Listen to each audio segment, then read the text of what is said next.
Welcome to the 2023 SUS CP Conference, the Edge of Opportunity podcast from St. John's, Newfoundland and Labrador. The Southeastern United States Canadian Provinces, or SUS CP Alliance, was established in 2007 to formally advance a common interest in enhancing economic ties between the two regions.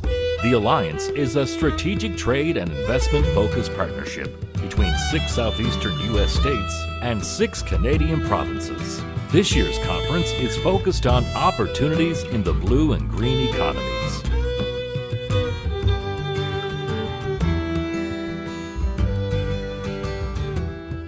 And welcome back to the Edge of Opportunity podcast here at SUS CP 2023. I'm Alan Dale. With me, as always, my good buddy Jerry Crew. We are Gale Force Winds, and I want to tell you, it's been a great conference. It's been a great couple of days. A lot of good conversations, a lot of collaboration happening here between the Canadian provinces and the Southeastern United States. Paul, why don't you go ahead and introduce yourself? Tell us what you do. Sure. I'm Paul Mitten. I'm Vice President and co-owner of Compusult Limited.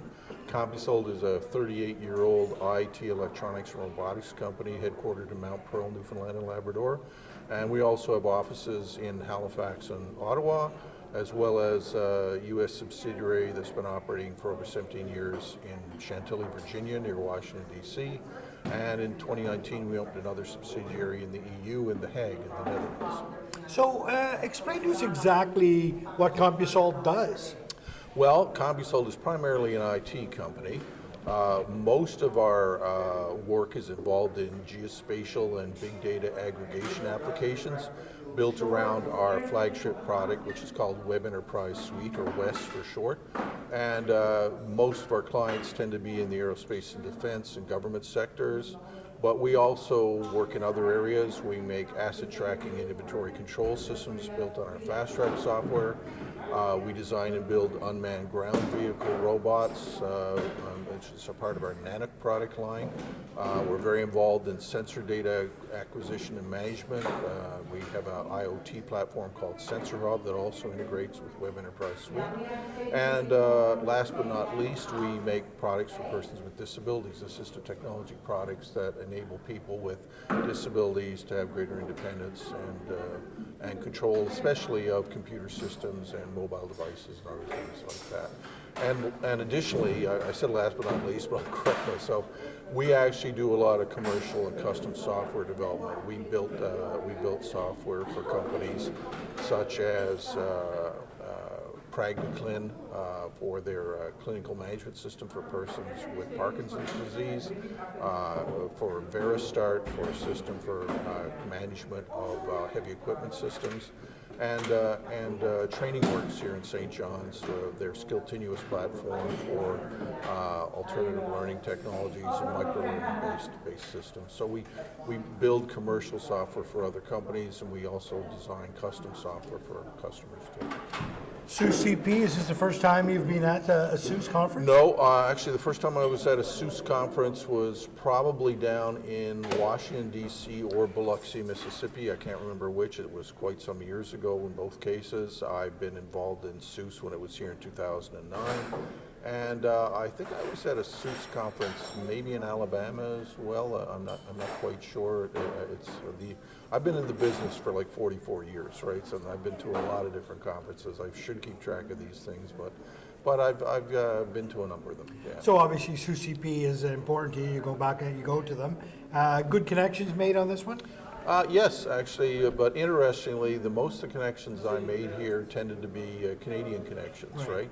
The B2B meetings I had were with other Canadian organizations in Atlantic Canada, and those were good. But I mean, I also made some contacts with members of Export Development Canada in the U.S. I didn't realize they had an office down in Georgia, but they do. And that's good to know. And we do work with EDC here in Canada and in Newfoundland and Labrador in particular.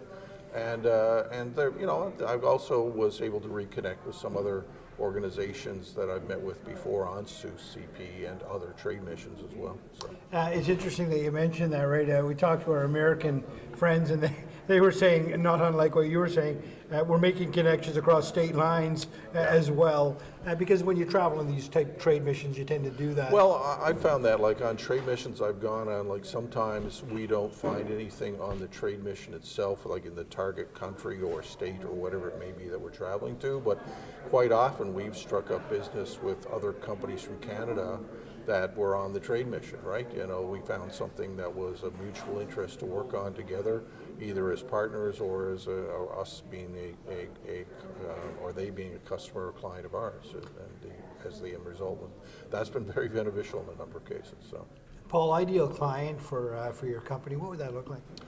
well, as I said, most of the times our clients tend to be in the aerospace and defense sector and government agencies. So really, most of the clients that we would have, the ideal client would be a customer that has, for example, a geospatial application or big data aggregation need or emergency management need, where we can bring our Web Enterprise Suite software and our skills and very long-term experience in that area to bear to address their problem. And we do it cost effectively. And we obviously, as I said, we do it with a lot of skill because we've been around for over 38 years. And my business partner and I, as well as many of our senior personnel, have scads of experience in a number of areas relevant to those, right? So, Paul, on that note, you're the most resilient technology company, and I would say possibly the first technology company in Newfoundland and Labrador. What would you attribute your success to, the resiliency, I guess, and just being so successful in Newfoundland and Labrador? well, I think that one of the things is from the very early start, we focused a lot on export markets, especially the United States, which is another reason why SUSE is of interest to us. I would say that since about 1996, 80 to 85% of our revenue is actually export related. So that means coming from customers not only outside Newfoundland and Labrador, but outside Canada, and the majority of that being from the United States. So we focused a lot on that export capability. We've developed very long-term working relationships with a lot of customers in the United States, important customers involved with the U.S. military and the U.S. intelligence community. And we were even encouraged by our customers in the U.S. to set up a U.S. subsidiary, which we did over 16 years ago, and that's Compusult Systems, Inc. And they're like an arm's length company involved. We own them 100%, but they're very heavily involved in the defense and intel community and have some of their own contracts as well and their own contacts. So that we use that to also build out our export markets, and we also created the entity in The Hague in the Netherlands, in part because we had a large contract with NATO, Right. which was our first major contract with NATO, and since then we've had 3 others, and we've had others pending, and we're using that office as a way to build out new markets and new customers in Europe and in the UK. I should say in the EU and the UK, because the UK is no longer part of the EU, but we also had some studies done by third parties to say where we should go, and they focused on specific countries in the EU and the UK being like number 1. So we've actually captured some framework agreement contracts for them, as a matter of fact, in the UK, which allows us to be pre-qualified for bidding on other opportunities that come up under those contracts. So I'd say that's really our main reason for resilience. And the other one is we've had a lot of personnel, as I mentioned, who've been with us. Some people have been with us 30 years, right? Wow.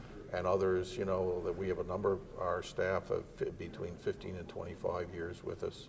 And that means that we have a lot of experienced personnel, and that allows us to be very resilient and to go after new opportunities and new capabilities in different markets, and to expand beyond, you know, our original core capabilities. We started off as a computer consulting company, as Compusult would sound like, but you know, we then developed the second thing that was really and probably it might even be number 1 is we developed our own products, right?